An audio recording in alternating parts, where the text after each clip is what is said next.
नमस्कार दोस्तों, welcome to my channel Omya Hindi कहानी। मैं आप सभी का ओम्या हिंदी कहानी की तरफ से स्वागत करती हूँ एक नई अनोखी कहानी के साथ। आप सभी ने ये कहानी सुनी भी हुई होगी, इसके लिए मैं क्षमा चाहूँगी। ये किसी कहानी की नकल नहीं है। मैं बस एक नए नज़रिए से पुरानी कहानी को देखना चाहती थी। कृपया करके पढ़ने के बाद आप लोग कमेंट करना ना भूलें। आर्यव्रत के राजा सुशांत शिकार खेलते हुए जंगल में कहीं दूर निकल गए। सैनिकों ने उनके घोड़े से अपने घोड़ों की गति मिलाने का बहुत ही प्रयास किया, परंतु क्या करते। राजा का विदेशी बढ़िया नस्ल का घोड़ा उनके देसी मरियल घोड़ों से कहीं फुर्तीला था। राजा के घोड़े के लिए विदेशी भोज्य पदार्थ थे और उनके अश्वों को बचा खुचा परोसा जाता था। राजा के घोड़े की साफ सफाई व रख रखाव का विशेष प्रबंध था, परंतु उनके अश्वों का जोड़ा गर्मी बरसात सब झेलता था। घने जंगल में सिंह को निशाना साध कर सुशांत ने तीर छोड़ा। तीर निशाने पर लगा, निसंदेह सिंह के प्राण पखेरु उड़ गए। राजा ने प्रसन्न हो पीछे आते सैनिकों पर गर्व भरी मुस्कान डाली, पर ये क्या, वहां उनके निशाने की प्रशंसा करने वाला कोई नहीं था। मूर्ख सैनिक, घोड़ा भी दौड़ाना नहीं आता निकम्मों को। राजा ने मन की भड़ास फिलहाल सिंह के तड़पते शरीर पर निकाली, जो निढाल पड़ा हुआ था और मृत्यु की प्रतीक्षा कर रहा था। अब राजा का ध्यान अपने शरीर पर गया। वो बहुत देर से बिना कुछ खाए पिए सिंह का पीछा कर रहे थे। वो हर कुछ देर में कुछ न कुछ खाने का आदी थे। वो अब भूख व प्यास दोनों उन्हें सताने लगी। पास से ही जलधारा की ध्वनि उन्हें ये बता तो दिया कि यहाँ पानी पीने की व्यवस्था है। अतः वो जल की ध्वनि का पीछा करते समीप स्थित नदी पर पहुंचे। पानी पीकर लौटने को हुआ कि स्त्रियों की खिलखिलाहट सुनाई दी। संध्या के समय कुछ स्त्रियां, जो कदाचित समीप ही किसी आश्रम की छात्राएं थीं, नदी पर पानी भरने व संध्या स्नान करने आई थी। राजा झाड़ियों में छुप गए। कुछ ही देर में कुछ युवतियां पानी के दो दो मटके के साथ नदी की ओर आती दिखीं। इनमें से एक स्त्री ने राजा को बरबस अपनी ओर आकृष्ट किया। अप्सरा जैसा उनका रूप राजा के हृदय में बस गया। बड़ी बड़ी काली आंखें, लंबी लंबी पलकें, मोटे मोटे गोलाकार में बड़े बड़े बिना लाली के लाल होठ, कमान की तरह तिरछे भौवें, दो भरे भरे गाल, इतनी पतली कि राजा के एक हाथ में समा जाए। लंबे काले घने बाल लहराते हुए, कोमल श्वेत हाथ पैरों मानो रुई से बने हो। धरती पर ऐसा रूप कम से कम राजा सुशांत ने तो नहीं देखा। सुशांत स्वयं बहुत रूपवान और बलवान थे। अनेकों अनेक राजकुमारियां उनकी पत्नी बनने को आतुर थीं। दासियां उनकी सेवा करना अपना सौभाग्य समझती थी। नगर की हर स्त्री राजा की अंकसायनी बनने को आतुर थी और राजा इस बात का पूरा लाभ उठाना भी जानते थे। कितनी ही राजकुमारियां, कुलीन स्त्रियां व सुंदर दासियां का शील भंग करने का श्रेय सुशांत को जाता था, परंतु किसी भी स्त्री को देखकर इतनी व्याकुलता तो राजा को कभी न हुई। इतनी सी देर में राजा ने न जाने क्या क्या कल्पनाएं कर डाली। यहाँ तक कि इस स्त्री से विवाह का स्वप्न भी देख लिया। ये अप्रियतम सौंदर्य तो उनके राज्य की शोभा बनने के सर्वथा योग्य है। उनकी आयु भी 35 के पार हो चली थी। अभी तक विवाह नहीं किया, क्योंकि आवश्यकता भी नहीं लगी। वह योग्य कन्या भी न मिली, परंतु इस रूपसी को ब्याह कर ले गए तो महल की शोभा बढ़ जाएगी। अनेक राजकुमारियां देख ही परंतु ऐसा सौंदर्य जब उन स्त्रियों ने एक एक कर अपने वस्त्र उतार कर राजा ने पाया कि ऊपर से जितनी स्त्रियां रूप आकर्षण था, उतना ही उससे ज़्यादा भी लुभावना था। प्रायः बिना वस्त्रों की स्त्रियां इतनी रूपवान नहीं लगती जितना कि वस्त्रों के साथ। वस्त्र उनके कुछ ऐब छुपा ले जाते हैं, जैसे शरीर पर बनी धारी, जले के निशान, इधर उधर भागते शरीर के थुलथुल अंग। परंतु यहाँ तो वस्त्रों ने ही कितना सौंदर्य छुपा रखा था। राजा को स्वयं पर नियंत्रण करना मुश्किल हो गया। इन कोमल स्त्रियों के बीच में वो चाहे तो इस सुंदरी को अपहरण कर ले जाए, पर तब वो उनके रूप का रसपान भली प्रकार से ना कर सकेंगे। आनंद तो तब है जब वो स्वयं उनके प्रेम की आग से उनकी बाजुओं में पिघल जाए, जैसे हिमालय पर सूर्य के ताप से बर्फ पिघलती है। जब उन आँखों में सुशांत के लिए प्रेम होगा, तब उनके साथ बिताए हर क्षण का आनंद 2 गुना हो जाएगा। राजा ने झाड़ियों के पीछे से उनका रूप रसपान किया और कल्पनाएं करता रहा कि ये सुंदरी जब उनके साथ होंगी तो कैसा होगा। जब वो पानी में डुबकी लगाकर ऊपर आई तो उनके बालों से नदी का सारा जल राजा के मुंह में भर गया, पर राजा ने स्वयं से प्रण किया कि उस स्त्री के बल से नहीं बल्कि प्रेम से जीतेंगे। जब वो स्त्री पानी से बाहर आने लगी, तब राजा को अंधकार घिर आने का एहसास हुआ। स्त्रियों ने घड़े भरे व उत्तर दिशा की ओर प्रस्थान किया। राजा को यह अवसर अच्छा लगा। वो झाड़ियों से निकलकर उनके सामने आ गए। देवी, मैं राजा सुशांत हूँ। घने जंगल में सिंह का पीछा करते थक गया हूँ और प्यासा हूँ। कृपया यदि थोड़ा सा जल मिल जाए तो। राजा ने अपना परिचय दिया, जो कि किसी को भी उनके रूप से पहले प्रभावित करने की क्षमता रखता था। यदि स्त्री रूप से नहीं तो पद से प्रभावित होगी ही। आश्चर्य है राजा, सामने इतनी बड़ी जलधारा बह रही है और आप पानी ढूंढने हमारे पास आए हैं। जाइए, जितना चाहे पी लीजिए। एक निर्लज अनाकर्षक स्त्री ने कहा। देवी, यदि आपको कष्ट ना हो तो मटके से कुछ जल मुझे पिला दीजिए। मुझमें इतनी ताकत भी नहीं बची कि नदी तक जा सकूं। राजा ने उस स्त्री को अनदेखा कर सीधे उस कामिनी से कहा। अवश्य राजन, कामिनी ने मुस्कुरा कर कहा तो राजा के दिल को तसल्ली मिली। कम से कम ये उस कुरूप स्त्री के समान अभद्र तो नहीं है। राजा घुटने के बल बैठ गया और वो कामिनी झुककर मटके का पानी उसकी अंजलि में उड़ेल रही थी। तब उनके कल्पनाओं में खोए राजा को आभास ही नहीं हुआ कि मटके में पानी कब समाप्त हो गया। राजन, आपको और पानी चाहिए तो मैं पिला दूं, उस कुरूप स्त्री ने अपना मटका दिखाते हुए कहा। राजा बोले, नहीं धन्यवाद। राजा जबरन मुस्कुरा कर बोले। वो युवती उस किशोरी से अधिक उम्र की थी, करीब 22-23 वर्ष की होगी ही, परंतु जिस कामिनी पर राजा का हृदय आया था वो 16-17 वर्ष से अधिक ना थी। क्या मैं आपका नाम जान सकता हूँ? राजा ने कामिनी से पूछा जब वो अपने खाली मटका पुनः भरने गई।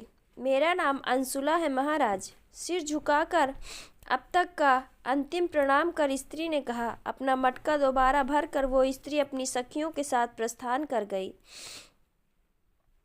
राजा बड़ी देर तक अपने स्थान पर मूर्ति के समान खड़ा उन्हें देखता रह गया।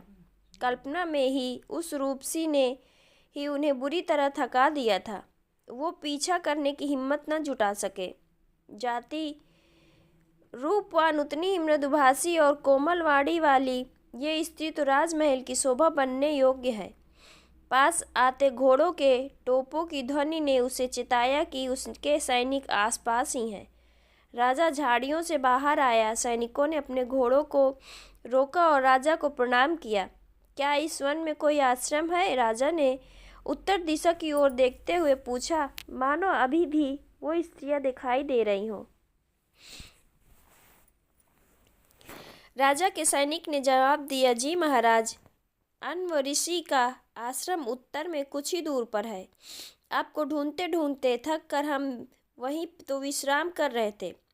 सैनिक ने मन में सोचा, तो तुम लोग लौट जाओ, हम कुछ दिन आश्रम के प्राकृतिक वातावरण में बिताना चाहते हैं।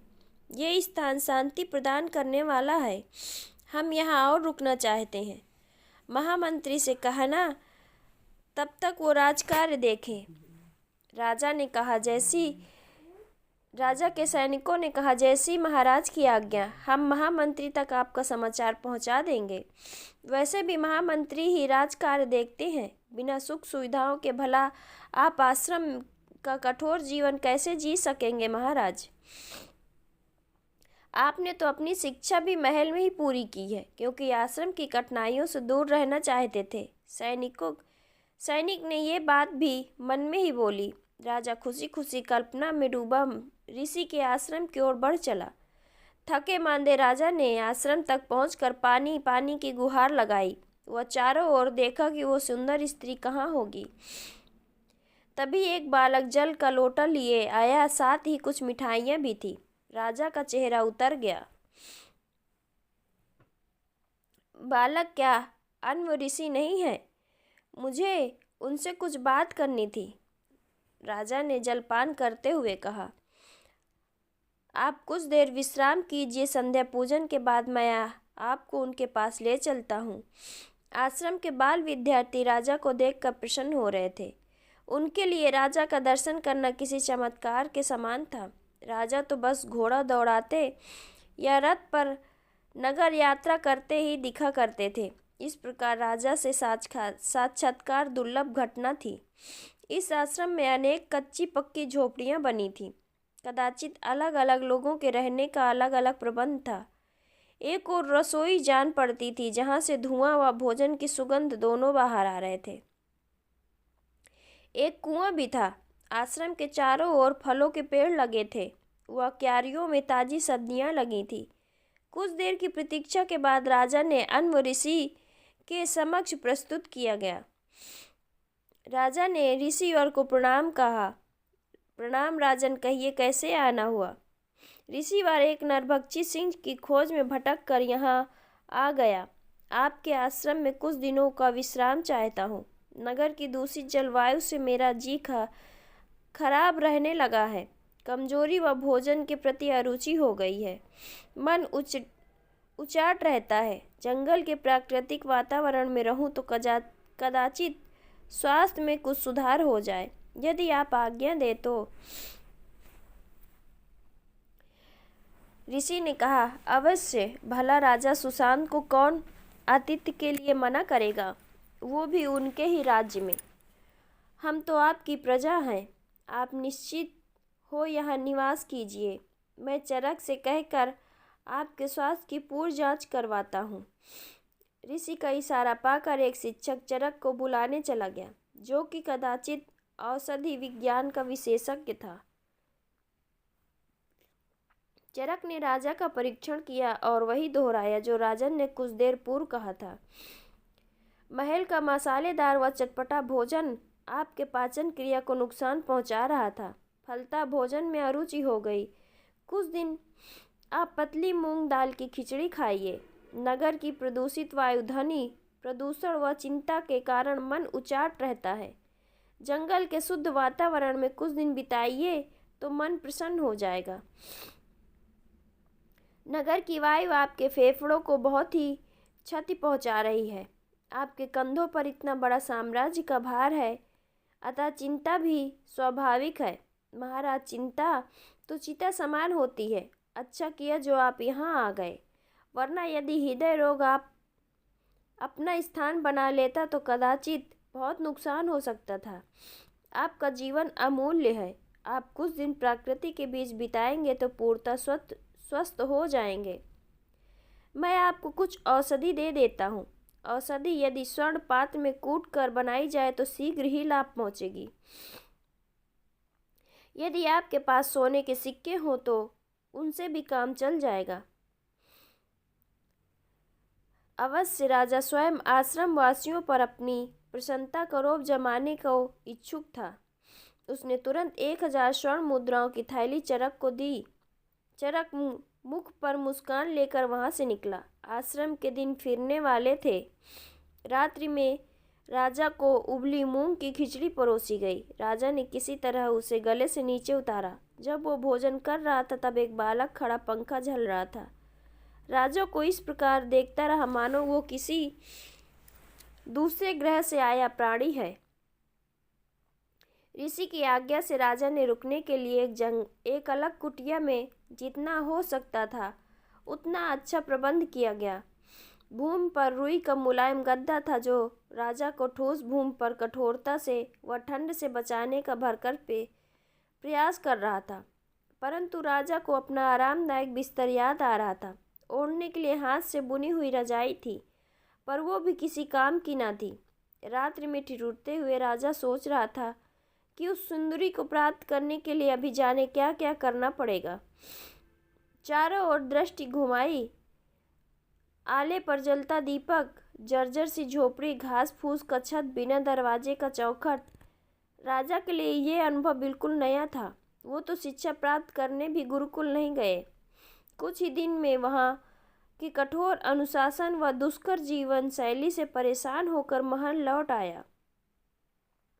उसके पिता को अपना एकमात्र पुत्र इतना प्रिय था कि महल में ही अनेक गुरुओं का प्रबंध कर दिया गया था। आज यदि उनके पिता जीवित होते तो ऋषि अन्न को आभास था कि राजा सुशांत मात्र स्वास्थ्य के कारण यहाँ नहीं रहना चाहते, वरन कारण कुछ और ही है। तभी रश्मिता उनके लिए पानी लेकर आई। प्रतिदिन रात में ऋषि के लिए पानी पीने का वही प्रबंध करती थी। रश्मिता ने कहा, प्रणाम ऋषिवर, आपका जल रख दिया है, कहकर वहीं खड़ी रही। कुछ कहना चाहती हो? ऋषि ने पूछा। रश्मिता ने कहा, वो राजा सुशांत यहाँ कितने दिन रुकेंगे? पहले ही आश्रम में झोपड़ियाँ कम थी। एक झोपड़ी में 4 लोग रहते थे। अब राजा के आने से एक झोपड़ी और कम पड़ गई, अतः उनकी चिंता का कारण यही होगा। वो हमारे अतिथि हैं। वह उनका स्वास्थ्य ठीक नहीं है, वो जल्दी ही चले जाएंगे। हमें नदी के तट पर वो मिले थे, जल मांग रहे थे तो अंशुला ने उन्हें अपने मटके से जल पिलाया। जल बहता रहा और वो ना जाने कहाँ खोए रहे, और अब वो यहाँ आ गए हैं। मुझे तो दाल में कुछ काला लगता है, कहकर रश्मिता प्रणाम कर कर चली गई। रश्मिता 24 वर्षीय युवती है। जल्द ही आश्रम के एक शिक्षक से उनका विवाह होने वाला है, जबकि अंशुला एक 16 वर्षीय किशोरी है। रश्मिता ने राजा की आंखों में अवश्य वो देख लिया जो अंशुला न देख सकी। अंशुला किशोरी है और वो राजा व्यभिचारी। यदि राजा की दृष्टि उस पर पड़ गई है तो समय रहते उसे चिताना ऋषि ने अपना कर्तव्य समझा। यद्यपि रश्मिता ने उसे ऊंच नीच समझा ही दिया होगा, फिर भी ऋषि ने अंशुला को बुलाया। अंशुला, क्या राजा सुशांत से तुम लोगों की भेंट पहले भी हुई है? अंशुला ने कहा, जी गुरुजी, नदी पर। वो प्यासे थे तो मैंने अपने घड़े से जल पिलाया। क्या मैंने कुछ गलत किया? ऋषि ने कहा, तुमने अच्छा किया पुत्री, प्यासे को पानी पिलाना पुण्य का काम है। अब तुम बड़ी हो गई हो, तुम्हें अपना ध्यान रखना चाहिए। किसी पुरुष से ज़्यादा घुलने मिलने से पहले उसे भली प्रकार जान लेना चाहिए। तुम्हारी माता ने जो कष्ट सहे वो मैं नहीं चाहता कि तुम्हें भी सहना पड़े। राजा सुशांत भोग विलास के आदी हैं। कदाचित उनकी दृष्टि तुम पर आ चुकी हो। सावधानी से निर्णय लेना। तुम अब जा सकती हो। अंशुला अपनी माँ के विषय में बात करना पसंद नहीं करती थी, क्योंकि उसे मात्र 2 वर्ष की आयु में आश्रम के द्वार पर बैठाकर उसकी माता गई तो फिर वापस नहीं आई। ऋषि से पता चला कि उसकी माता एक नगर वधू थी और किसी सन्यासी विश्रामत के प्रेम में पड़कर वो उसे छोड़कर साधु बन गया था। जब पुरुष परिवार के बंधन से मुक्त होना चाहते हैं तो सबसे सरल व सम्मानजनक मार्ग साधुत्व है। सन्यासी को पहले तो गृहस्थ जीवन बहुत भाया, पर पुत्री होने के बाद अब पत्नी के रूप को मोह कम होने लगा। वो पुनः साधुत्व उसके अस्तित्व पर हावी होने लगा। वो स्वतंत्रता ग्रस्त जीवन में कहाँ, जहाँ चाहो वहाँ झोला उठाकर चल दो, जो मिला वो खा लो, जहाँ पेड़ों की छाया मिली वहीं सो रहो। सन्यासी ने पुनः संन्यास अपना लिया। वह पत्नी पुत्री को छोड़कर न जाने कहाँ चला गया। पति के जाने के पश्चात उसकी माता उसे यहाँ छोड़कर सदा के लिए चली गई। अंशुला की माता भी जंगल के दुष्कर जीवन से परेशान हो चुकी थी। प्रेम काढ़े का प्रभाव समाप्त हो चला और जंगल के दुष्कर जीवन व गरीबी की परेशानियों का विष चढ़ने लगा था। आखिर उसकी माता कुनिका भी अपने महल लौट गई, जहाँ उन्हें नगर वधू का पद पुनः प्राप्त हो गया। उनके जाने के बाद जिसे नगर वधू बनाया गया वो कुनिका के पैरों की धूल के बराबर भी न थी। विश्वामित्र को उनके त्याग व रूप का कोई मूल्य न था, परंतु नगरवासी आज भी उसे सर पर बिठाने को तैयार थे। पर शकुंतला के पिता तो फक्कड़ सन्यासी थे और ये राजा सुशांत हैं। यदि उन्होंने मुझे चुन लिया तो मैं इस राज की महारानी बनूंगी, और फिर राजा तो भोग विलास का जीवन छोड़कर कहीं जा नहीं सकता। अधिक से अधिक कुछ और रानियां ले आएगा उसे जलाने के लिए। राजा को जल पिलाते समय अंशुला ने राजा की दृष्टि में वो पढ़ लिया था जो ऋषि उसे समझाना चाह रहे थे। वो पिछले 3 वर्ष से अपने सौंदर्य को लोलुप दृष्टि से पढ़ना सीख गई थी। आश्रम में कितने ही छात्र उनके रूप के दीवाने व उनकी एक झलक पर सुशांत बहुत ही रूपवान है और बलिष्ठ भी। क्षत्रित्व उनके अंग अंग में झलकता है। आश्रम के दुबले पतले किशोर के विपरीत वो एक वयस्क व्यक्ति हैं। वो 30-35 के तो होंगे ही। ये विवाह की उम्र भी है। भला धरती पर कौन स्त्री ऐसे रूपवान पुरुष को पति के रूप में नहीं पाना चाहेगी, और वो भी तब जब वो किसी बड़े देश के राजा हों।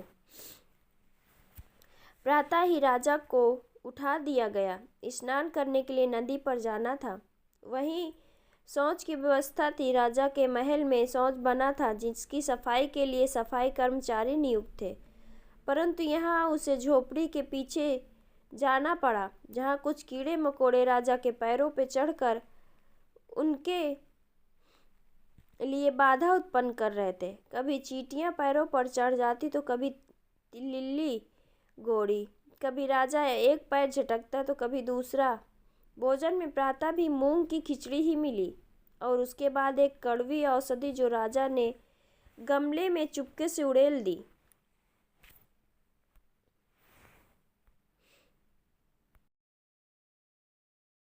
प्रातः स्नान आदि करने के लिए भोर में ही सभी स्त्रियां नदी पर चली गईं, और जब सुशांत सोकर उठे तो वे सभी वापस भी आ चुकी थीं।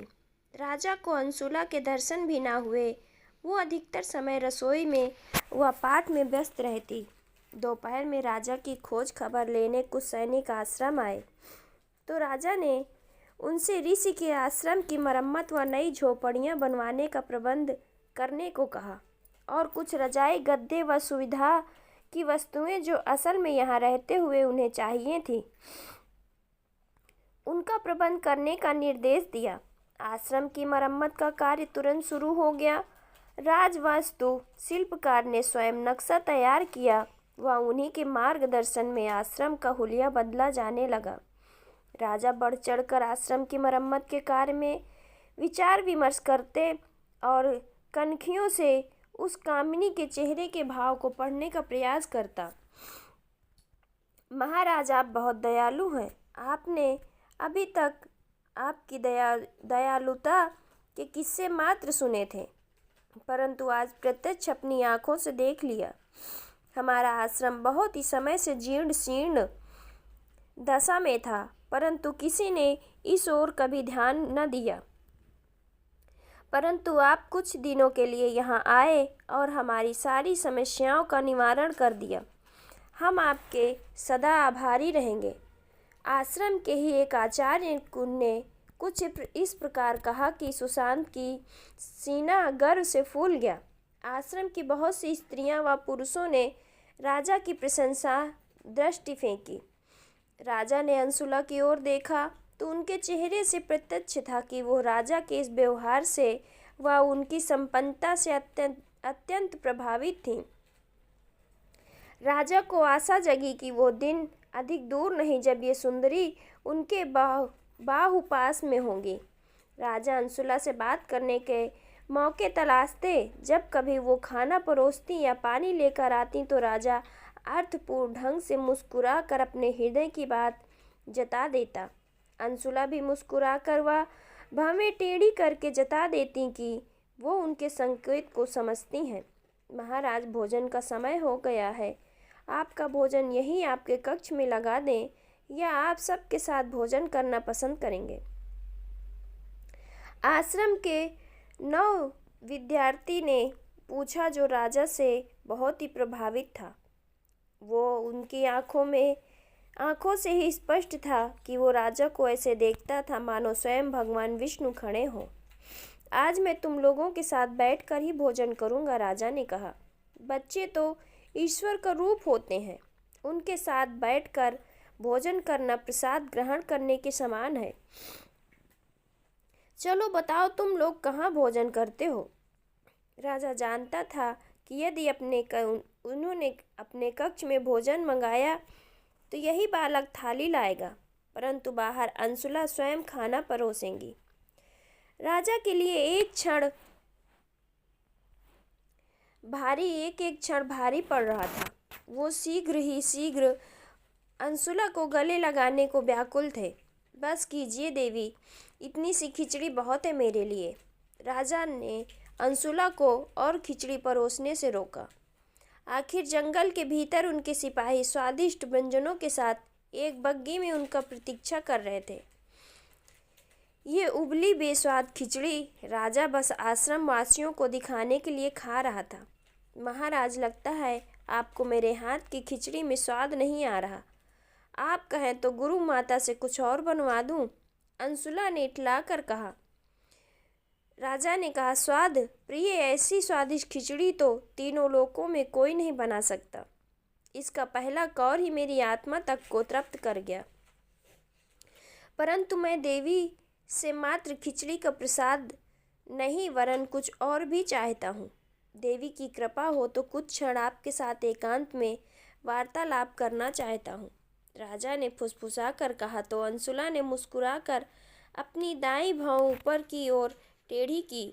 संध्या स्नान के समय नदी के तट पर मिलते हैं, अंशुला ने धीरे से कहा, और दूसरे आश्रमवासियों को खाना परोसने चली गई।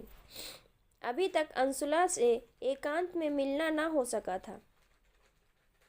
ये तो नदी पर ही संभव था, जब उनके साथ कुछ कुरूप स्त्रियां ही होंगी ना, कि समस्त आश्रमवासी। यहाँ प्रातः राजा को जल्दी उठना पड़ता था, परंतु तब तक में सभी स्त्रियां स्नान आदि से निवृत्त हो चुकी होती थी, अतः संध्या को उनके पीछे जाना ही श्रेयस्कर है। नदी पर संध्या स्नान के बाद जब सभी सखियां आश्रम लौट गईं, तब अंशुला कुछ देर नदी पर और रुक गई। ये कोई नई बात ना थी, वो अक्सर अकेले में समय बिताना पसंद करती थी। इस बार उनकी सखियों को ये सामान्य बात ना लगी। भला होनी को कौन रोक सकता है। उन्होंने अपनी ओर से व ऋषि ने अपनी ओर से उसे परिस्थितियों से अवगत करा दिया था। सुशांत एक व्याभिचारी राजा था और अंशुला पर दृष्टि रखता था। ये जानते हुए भी अंशुला उसके रूप व संपन्नता से प्रभावित थी, बल्कि कहीं न कहीं उसे इस बात पर गर्व था कि राजा ने उसे चुना। एक सन्यासी से विवाह कर उसे क्या मिलना था? झोपड़ी और जंगल। यहाँ इतना बड़ा साम्राज्य उसकी प्रतीक्षा में था। उसके किशोर मन में राजमहल में उसके सुखमय जीवन की कल्पना भी शुरू कर दी। कुछ ही देर में झोपड़ियों में छुपा राजा सुशांत प्रकट हुआ। देवी, आप वापस नहीं आई? इस घोर अंधकार में जंगली जीवों का भय नहीं आपको? सुशांत ने नदी के जल में पैर डाले एक शिला पर बैठी अंशुला के नज़दीक बैठते हुए कहा, मुझे यहाँ एकांत में कुछ समय ठहरना अच्छा लगता है। परंतु आप यहाँ क्यों आए? अनभिज्ञता जताते हुए अंशुला ने कहा, बस संध्या को टहलने निकला था तो सोचा नदी के तट पर कुछ देर बैठ जाएं। मुझे भी नदी के तट पर बैठना बहुत भाता है। राजा ने स्पष्ट झूठ बोला। अंशुला जानती थी कि वो बड़ी देर से झोपड़ी में छुपा उनकी जल क्रीड़ा देख रहा था, पर वो नासमझ बनी रही। कहीं न कहीं राजा सुशांत का व्यक्तित्व उस पर हावी हो रहा था। वो स्वयं चाहती थी कि राजा एकांत में उनसे मिले। देवी यदि बुरा ना माने तो एक बात पूछूं? राजा ने कहा। अंशुला ने कहा। अनुमति मिलने पर राजा ने कुछ और समीप आते हुए उनसे पूछा, आप ऋषि के आश्रम में कैसे हैं? मतलब इस आश्रम में आप जैसी सुंदरी कोई नहीं। आप ऋषि या किसी अन्य गुरु की संतान नहीं लगती। आप तो किसी अप्सरा के समान सुंदर हैं। ऐसा रूप इस धरती पर मैंने तो कहीं नहीं देखा।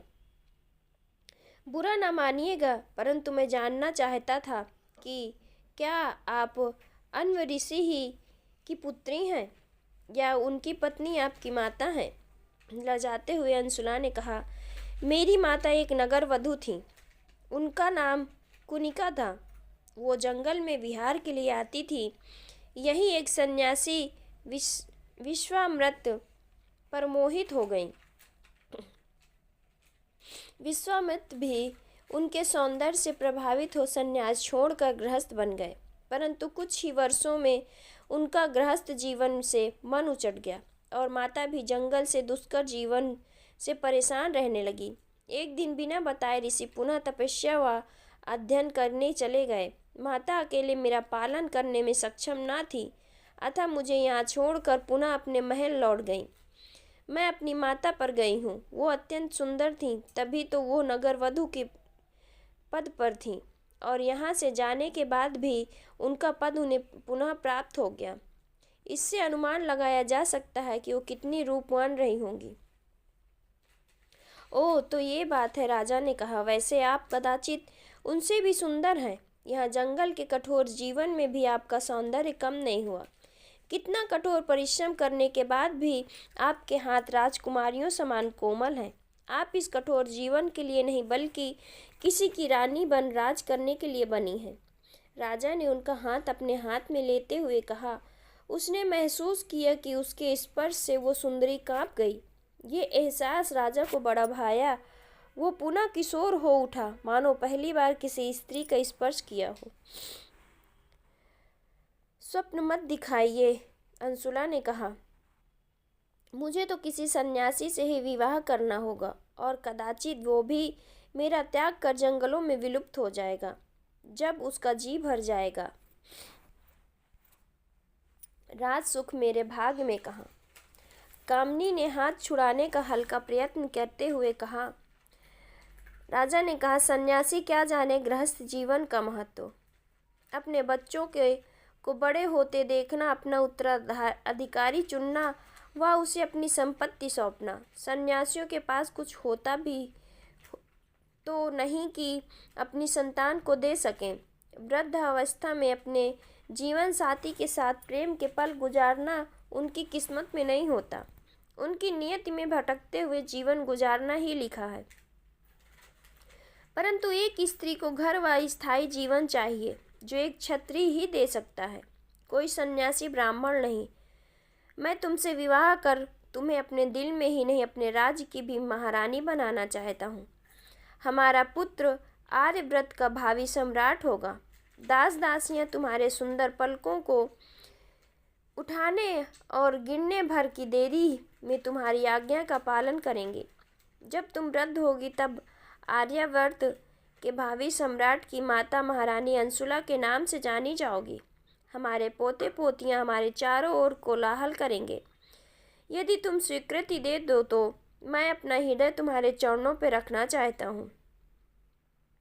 राजा ने अंशुला का कोमल पैर छुआ तो उसने उसका हाथ पकड़ अपने हृदय में लगा लिया। अंशुला ने मुस्कुराकर हाँ में सिर हिलाया तो वो आगे बोला, तुम्हें पत्नी के रूप में पाना मेरा सौभाग्य है। मैं एक क्षण भी प्रतीक्षा नहीं कर सकता। हम अभी त्रिदेवों को साक्षी मानकर आपसे विवाह करना चाहते हैं। अंशुला चौंकी और बोली, अभी? राजा ने कटाक्ष से अपना अंगूठा चीरा और अंशुला की मांग भर दी। अंशुला शर्मा गई, उनसे लिपट गई। राजा की इच्छा पूर्ण हो चुकी थी। अंशुला स्वेच्छा से उस पर अपना सर्वस्व लुटा चुकी थी। राजा कुछ दिन आश्रम में रुका और पुनः राजमहल लौट गया। राजा अक्सर जंगल में आता और कुछ समय अंशुला के साथ भोग विलास कर महल लौट जाता। एक बार जब वो अंशुला से प्रणय की इच्छा जताने लगा तो अंशुला ने मना कर दिया। राजा ने शंका से उसे देखा तो पता चला वो गर्भवती थी, अतः भोग विलास में उसकी अरुचि प्राकृतिक थी। राजा ये कहकर चला गया कि शीघ्र ही अंशुला और अपने बच्चे को अपने साथ सदा के लिए ले जाएगा। विवाह की तैयारियां करने का बहाना बना वो नगर की ओर प्रस्थान कर गया। अब राजा अंशुला से ऊब चला था और ऊपर से ये प्रसव के नखरे। गर्भावस्था में महिलाएं किसी हाथनी के समान मोटी व भद्दी हो जाती हैं और प्रसव के बाद उनके शरीर पर निशान पड़ जाते हैं। पेट की त्वचा भी लटक जाती है। राजा ने कई दासियों के झुर्रियां भद्दे शरीर देखकर उन्हें घृणा से अपने कक्ष से निकाल दिया। ऐसी स्त्रियों के साथ भोग करने की इच्छा तभी होगी जब ढेर सारा मदिरा पेट में हो और कच्छ में घोर अंधकार। वैद्यों द्वारा बनाई गई जड़ी बूटियों का लेप लगाने से राजकुमारियों पर प्रसव के पश्चात बनने वाले निशानों का असर कम हो जाता था और वे इतने भद्दे नहीं जान पड़ते थे। परंतु गरीब दासियां कहाँ महंगी औषधियां मात्र सुंदरता बढ़ाने के लिए खरीदती। दिन सप्ताह में व सप्ताह माह में बदल रहे थे। बात उन दिनों की है जब राजा को याद में खोई अंशुला नदी के जल में पैर डाले उसी शिला पर बैठी थी जहाँ वो हमेशा बैठा करती थी। तभी अन्य ऋषि उस ओर आए और उससे पानी पिलाने की प्रार्थना करने लगे। उन्होंने 2 बार उसे आवाज़ दी पर कोई उत्तर न मिला। तब वो 7 माह के गर्भ में थी। आखिर ऋषि ने क्रोधित हो उसे तीसरी बार पुकारा तो उसकी तंद्रा टूटी और वो चौंक कर खड़ी हो गई। ऋषि की बात कुछ समझ में आती इससे पूर्व ही ऋषि ने क्रोध से चिल्लाने लगे, जिसके विचारों में तुम खोई हो वो कब से तुम्हें भूल चुका है। ये सुनकर अंशुला रोने लगी तो ऋषि को तरस आ गया। वो एक गर्भवती किशोरी को दुखी नहीं करना चाहते थे परंतु अपने स्वभाव से विवश थे। ऋषि अन्व जितनी जल्दी क्रोधित होते थे उतनी जल्दी ही उनका क्रोध अदृश्य भी हो जाता था। अंशुला को रोते देख समझाते हुए प्रेम से बोले, जा मैं तुम्हें क्षमा करता हूँ। यदि तू उसकी दी कोई निशानी उसे दिखाएगी तो वो पुनः तुझे पहचान लेगा। अब तो जल पिला दे। अंशुला ने कहा, क्षमा कीजिए ऋषिवर, अभी पिलाती हूँ। अंशुला ने मुस्कुरा कर कहा। राजा ने अंशुला को कोई निशानी दी ही नहीं थी। वो भोली किशोरी तो बिना किसी शर्त राजा की अंकसैनी बन गई। इतने सस्ते में तो महल की दासियां भी उपलब्ध न होती, पर वो राजा के प्रेम में जो कर बैठी। ये उम्र ही ऐसी होती है। किशोर अवस्था में जब युवक युवतियां सपनों की दुनिया में रहा करते हैं, राजा के जाने के बाद राजशिल्प ने जितनी जल्दी हो सका आश्रम का कार्य पूर्ण करा दिया ताकि राजा आश्रम का निर्माण कार्य रुकवा दे। इससे पूर्व ही आश्रम पूर्णतः तैयार हो चुका था। जैसा कि राजशिल्प को आशा थी, राजा ने अंशुला के गर्भवती होने का समाचार सुनते ही आश्रम का निर्माण कार्य रुकवा दिया। राजशिल्प ने आश्रम का अधिकांश कायाकल्प कर दिया था और बचे कुचे कार्यों के लिए सामग्री की व्यवस्था भी कर दी थी। आश्रमवासी कुछ छोटे मोटे मरम्मत के कार्य स्वयं भी कर सकते। 9 माह बाद एक सुंदर पुत्र की माता बन अंशुला पुनः राजमहल जाने को आतुर हो उठी। अवश्य ही महाराज अपनी संतान के लिए उसे अपना लेंगे। वो पहले भी कई बार महल जाना चाहती थी, पर प्रसवावस्था की जटिलता का भय दिखा चरक ने उसे हर बार रोक लिया, पर इस बार न रोक सके। दबे छुपे शब्दों में अन्य ऋषि व उनकी सखियों ने उसे यही कहा कि राजा अब उसे कभी नहीं अपनाएगा, पर उसे विश्वास था कि राजा राजकार्यों में व्यस्त होने के कारण नहीं आया, न कि उससे पीछा छुड़ाने के उद्देश्य से। अपने पुत्र को लेकर वो राजमहल पहुंची और राजा से मिलने की इच्छा जताई। क्या कार्य है आपको देवी, हम राजा से क्या कहेंगे? द्वारपाल ने पूछा। द्वारपाल राजा से कहो उनकी पत्नी अंशुला, जिससे उन्होंने अन्व ऋषि के आश्रम में गंधर्व विवाह किया था, उनके पुत्र के साथ उनके दर्शन की अभिलाषी है। द्वारपाल ने ये सूचना महामंत्री को दी तो महामंत्री ने राजा को, पर राजा ने उस स्त्री से मिलने से मना कर दिया। उसने तो स्त्री को पहचानने से भी इनकार कर दिया। द्वारपाल ने राजा के व्यस्त होने का बहाना बनाया, जो वो हमेशा बनाया करता था। उसे पता था कि दोष राजा पर नहीं मढ़ना है, भले ही स्वयं पर ले लेना। अंशुला भी हार मानने वाली न थी। वो वही महल के बाहर ही सो रही थी। प्रतिदिन द्वारपाल से भीतर जाने का हठ करती रही। कोई भिक्षा दे जाता तो खा लेती, पेड़ के नीचे पड़ी रहती, इस प्रतीक्षा में कि कभी तो राजा के पास राजकार्य से समय होगा। लोग पूछते तो कहती कि वो राजा की पत्नी है। राजा ने अन्व ऋषि के आश्रम में उनसे गंधर्व विवाह किया था और उसकी गोद में उनका बालक है, उसे ही सौंपने आई है। राज की सुबुडाहट होने लगी। लोग दबे शब्दों में राजा पर अन्व ऋषि के आश्रम की छात्रा, एक भोली भाली किशोरी का शील भंग करने का दोष लगाने लगे। राज के रसिक स्वभाव से जनता परिचित थी। महल के दास दासियों को जब कभी अपने परिवारजनों के पास जाने का अवसर मिलता तो वो महल की अंदरूनी बात आम लोगों तक बड़े चटखारे लेकर सुनाते। राजा ये सुनकर परेशान हो चुका था कि जो बातें जनता में दबे छुपे होती थी, अब खुल्लम खुला चर्चा का विषय बन गई। आखिर राजा ने महामंत्री से पूछा कि इस ढीठ स्त्री को कैसे भगाएं। महामंत्री चालाक था। वो राजा के रसिक स्वभाव से परिचित था।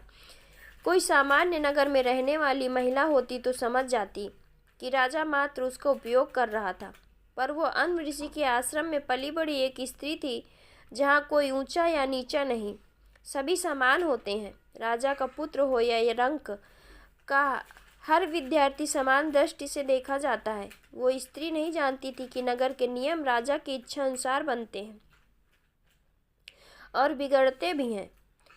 वो राजा की दृष्टि में एक जंगली काम भोग्य स्त्री से अधिक कुछ नहीं थी। वो रानी बनने योग्य नहीं, उसे तो रानियों के तौर तरीके भी नहीं आते होंगे। उसके जैसी जाने कितनी किशोरियां नगर में राजा के बच्चे पाल रही होंगी। राजा किस किस से विवाह कर ले।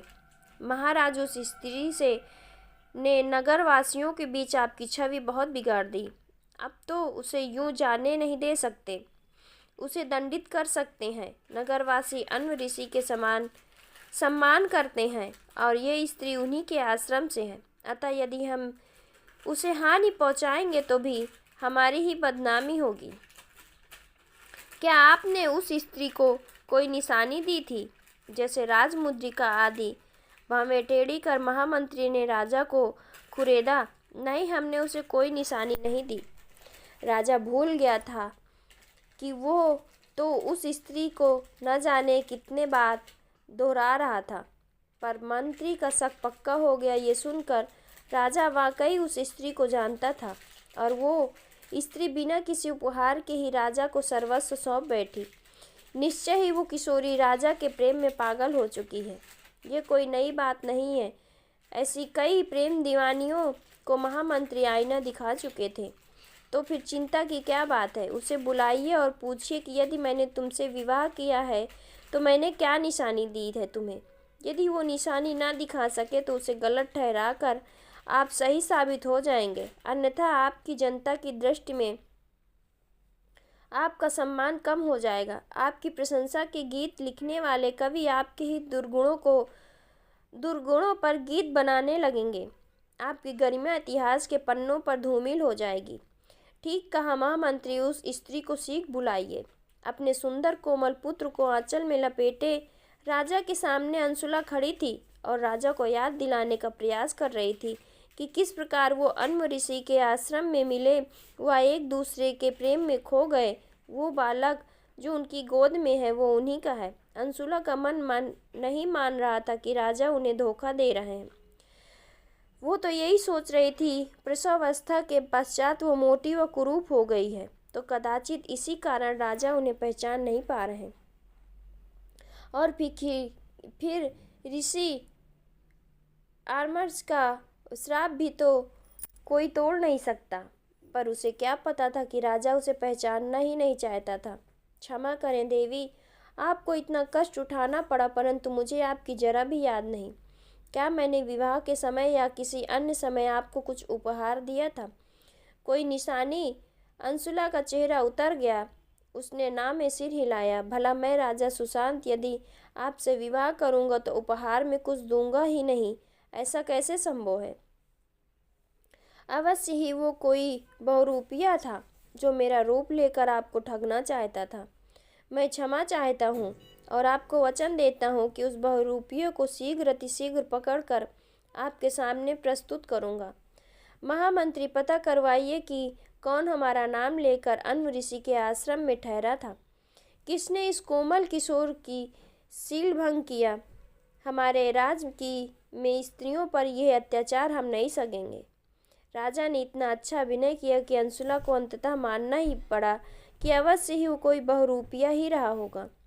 वो अपना समूह लेकर आश्रम लौट आई। अब वही उसका आश्रय था, इसलिए इतिहास दोहराया जा चुका था। अंशुला की भी वही गति हुई जो उनकी माँ की हुई थी। उसके जाने के पश्चात राजा ने चैन की सांस ली और महामंत्री ने उपहार में अपने गले की मोतियों की माला भी दी, जिसमें माणिक्य जड़ा था। भला एक जंगली स्त्री को पत्नी बनाने का क्या लाभ? यदि वो किसी राज की राजकुमारी होती तो अवश्य सोचा जा सकता था। इससे उसके राजनीतिक संबंध भी सुधरते। उसके पड़ोसी राजा ने अपनी कुरूप पुत्री के लिए सुशांत को चुना था। यद्यपि वह अंशुला के समान रूपवान न थी, परंतु अपने पिता की इकलौती संतान थी। उससे विवाह के पश्चात सुशांत का राज 2 गुना बढ़ जाएगा। और रूप का क्या है? रूप की तो राजा को संसार में कोई कमी नहीं। राजकुमारी के गर्भ से उत्पन्न पुत्र ही राजा का उत्तराधिकारी बनेगा, न कि एक जंगली स्त्री के गर्भ से जन्मा बच्चा। कई वर्ष बीत गए। अब राजा की उम्र हो चली थी। वो 50 के पार हो गया और उससे अपने राज्य के लिए उत्तराधिकारी की चाह थी। परंतु उत्तराधिकारी तो पुत्र होता है और उसकी रानी ने हर बार उसे पुत्री ही दी। विवाह के पूर्व जाने कितनी स्त्रियों से राजा के संबंध थे। सभी ने पुत्रों को जन्म दिया, परंतु अब जब उसे एक पुत्र की आवश्यकता है तो एक के बाद एक 4 पुत्रियां। राज ज्योतिषी ने सारे टोटके किए, पर नतीजा ढाक के 3 पात। आखिर राज ज्योतिषी ने रानी पर दोष मढ़ दिया कि अवश्य ही रानी मनहूस थी। वो स्वयं ऐसे माता पिता की संतान थी जो एकमात्र पुत्री को जन्म दे सके। यही कारण है कि वो भी मात्र पुत्रियां ही जन्म रही हैं। इधर राजवैद्य ने कह दिया कि रानी यदि एक बार और माँ बनी तो उनकी जान को खतरा है। करें तो क्या करें? इससे तो पहल की दासियों से ही विवाह कर लेता, कम से कम पुत्र तो मिलता। अवश्य ही रानी में दोष है। आयु के अनुसार लोगों की आवश्यकताएं बदलती हैं। युवावस्था में रूप और वृद्धावस्था में गुण लोगों को प्रभावित करते हैं। इस आयु में राजा को अपने उत्तराधिकारी की चिंता सता रही थी। यदि उसके पुत्र ना हुआ तो अन्य राज्यों के राजा उसके राज्य को अपने राज्य में मिला लेंगे और इतिहास से उसका नाम मिटा सकते हैं। आखिर अपने ससुर के साथ सुशांत ने भी यही किया था। अब भारत के मानचित्र पर वो राज्य समाप्त हो गया और उसका विलय आर्यव्रत में हो गया। अब उस राज्य के इतिहास की आवश्यकता नहीं। अब आर्यव्रत का इतिहास ही उस राज्य का भी इतिहास है। राजा अब अंशुला को याद करती। वो कितनी रूपवान थी और उसका पुत्र भी बहुत सुंदर और कोमल था। पर उस समय सुशांत को राज बढ़ाने की चाह थी, अन्यथा शकुंतला को रानी बनाना कोई घाटे का सौदा न था। वो राजकुमारियों सी सुंदर तो थी ही, साथ में सुशांत से प्रेम बहुत करती थी। वो स्वयं एक नगर वधू व ऋषि विश्वामित्र की संतान थी, किसी नीच कुल से ना थी।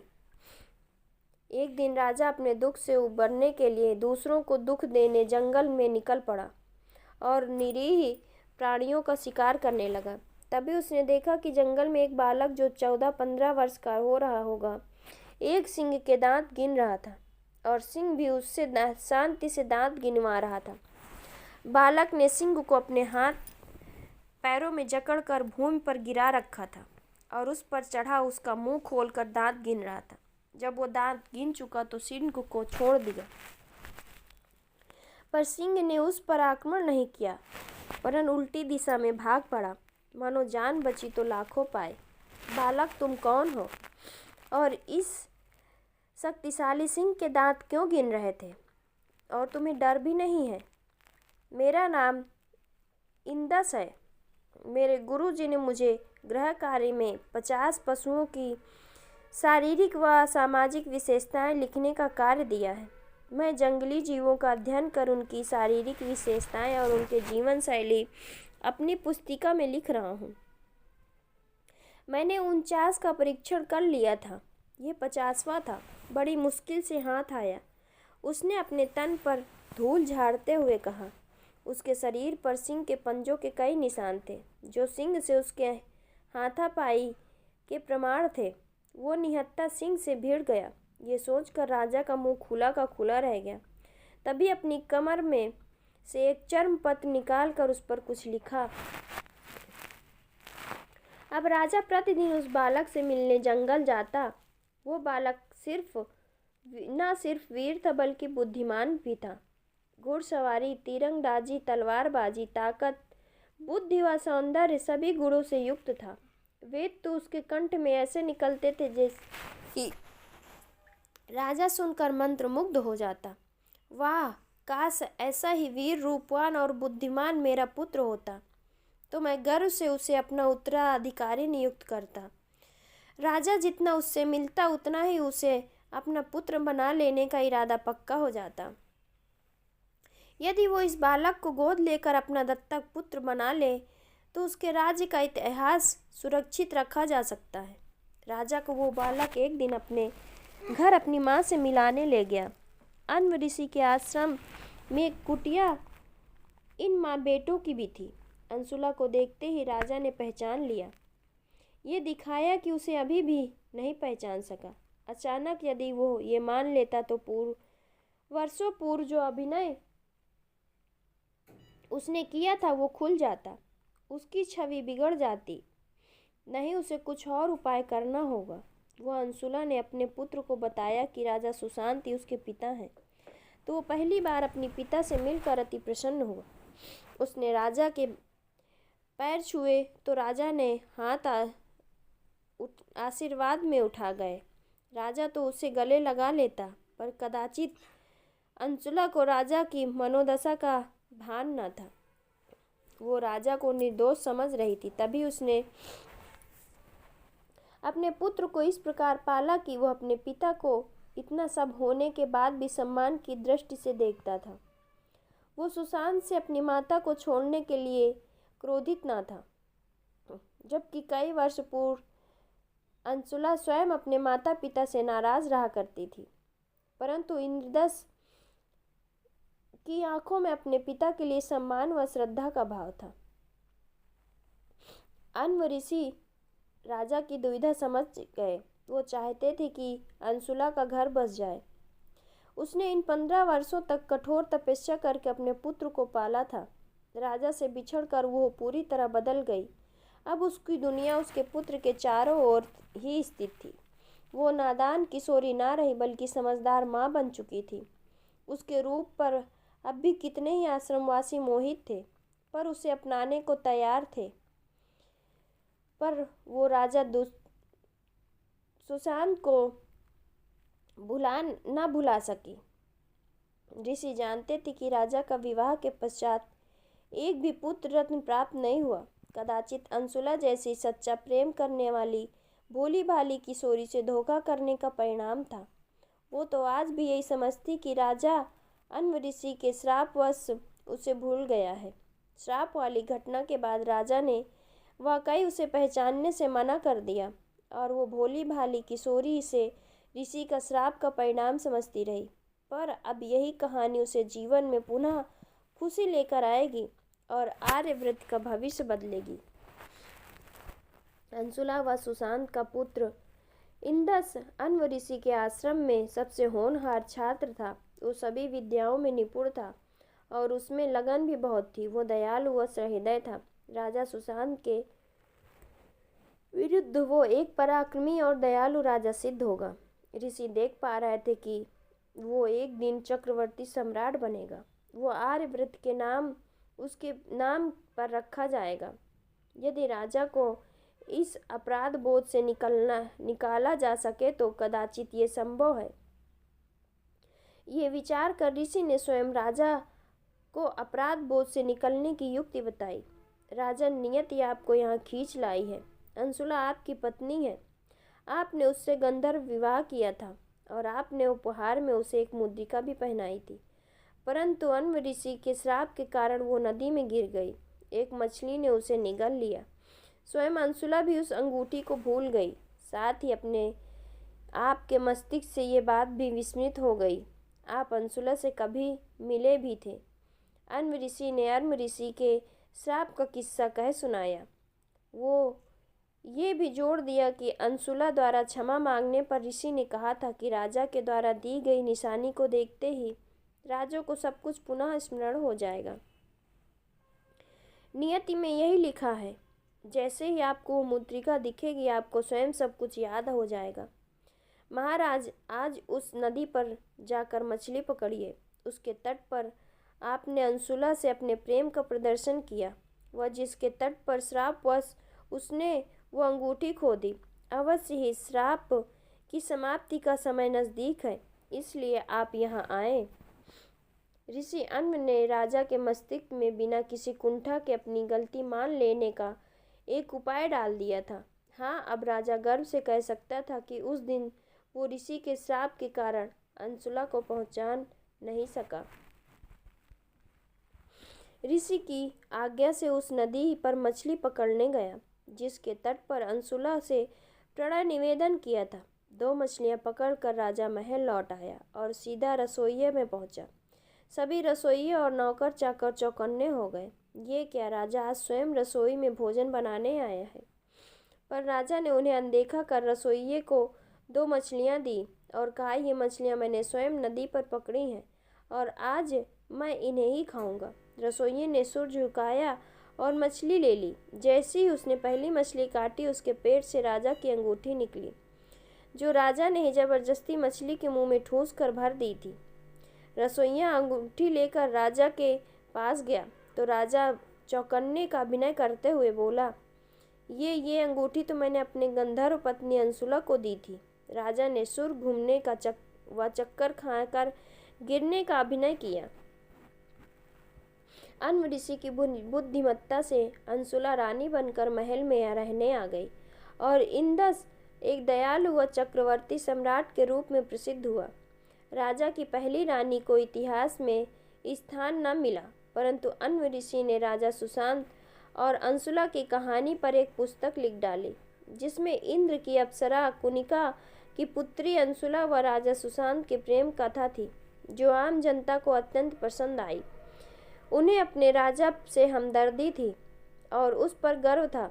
जनता वही इतिहास जानती है जो पुस्तकों में लिखी है, परंतु नियति वो इतिहास लिखती है जो लोगों के हृदय में छुपा है। जो ईश्वर मन की बात सुन सकता है वही बाहरी व्यवहार पर क्यों कर किसी को तौलेगा। वो तो हृदय के विचारों की शुद्धता या अशुद्धता पर मानव के भविष्य का निर्माण करेगा। नियति द्वारा इतिहास पुनः दोहराया गया। पूर्व में विश्वामित्र ने कठोर तपस्या की। वह अपने तपोबल से एक नए सौर मंडल का निर्माण करने में सक्षम हो गए। एक नया सूर्य व उनके चारों ओर ग्रहों का जब वो निर्माण कर रहे थे, तभी नगर वधु कुनिका वन विहार को उधर आई। विश्वामित्र उन्हें देख मोहित हो गए। कुनिका भी उनके तप व ज्ञान से अत्यंत प्रभावित हुई। एक नगर वधु को प्रत्येक रात्रि एक नए पुरुष की वधु बनकर बिताना पड़ता था। कुनिका इस जीवन से उकता गई थी। वो चाहती थी कि उसकी एक गृहस्थी हो, पति हो, बच्चे हों। अतः वो जब विश्वामित्र ने उसे ये सब देने का आश्वासन दिया तो वो सहर्ष तैयार हो गई।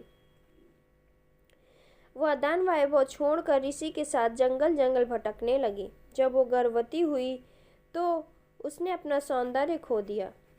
वो कहीं भी से भी फूलती जा रही थी, किसी गाय से भी ज़्यादा चर रही थी। ऋषि के लिए उनके भोजन का प्रबंध करना दुष्कर हो गया। अब वो उनके साथ यात्रा भी नहीं कर सकती थी और उनके मार्ग में बाधा बनी हुई थी। पुत्री के जन्म के बाद तो रही सही कसर भी पूरी हो गई। अब वो और भी फूल गई। उनका सारा समय वो बालिका ही ले लेती। ऋषि पुनः अपने शोध कार्य में व्यस्त हो गए, परंतु अब वो पुनः वो तप बल में प्राप्त ना कर सके।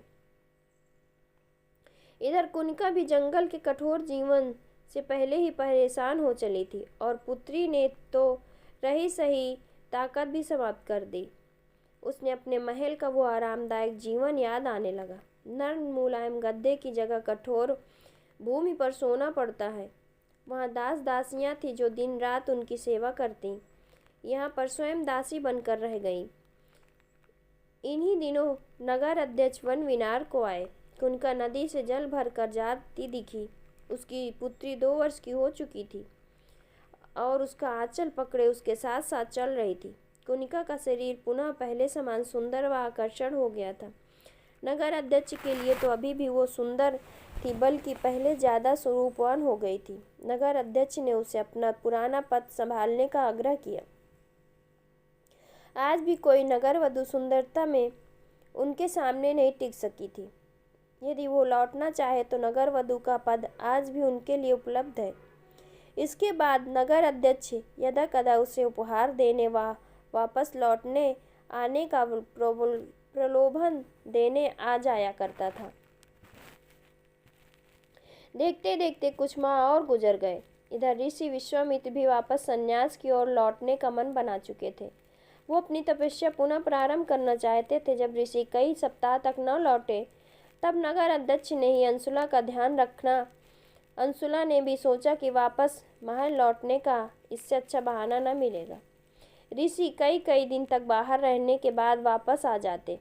इस पर आए तो कुनिका न मिली उनका स्वागत करने के लिए। जाएं और पुनः अपने सौर मंडल का निर्माण में अपना जीवन फूंक दें। क्या कुछ नहीं किया कुनिका ने उनके लिए। सारे ऐश्वर्य व सौभाग्य छोड़कर जंगलों में भटकती रही और बदले में उसे क्या मिला। अपनी 2 पुत्रियां 2 वर्षीय पुत्री को अन्व ऋषि के आश्रम में छोड़कर वो नगर अध्यक्ष के साथ चली गईं। उसे उसका पद पुनः मिल गया। विश्वामित्र ने लाख प्रयास किया, परंतु वो शक्ति व सामर्थ्य पुनः प्राप्त न कर सके। उनकी सारी मेहनत पर पानी फिर गया। वो नए सूर्य और सौर मंडल का निर्माण न कर सके। उनका शोध कभी पूरा न हुआ। इसी प्रकार इधर अंशुला से धोखा करने व सुशांत पुत्र रत्न से वंचित थे, जो एक राजा के लिए अति आवश्यक है। परंतु ऋषियान की चतुराई से इतिहास से न सिर्फ ये प्रेम कहानी अमर हो गई, बल्कि आर्यवत को एक योग्य राजा इंद्रस मिला। आश्रम के कठोर जीवन ने उसे तपाकर जो स्वर्ण बना दिया था, जो सुशांत न बन सके।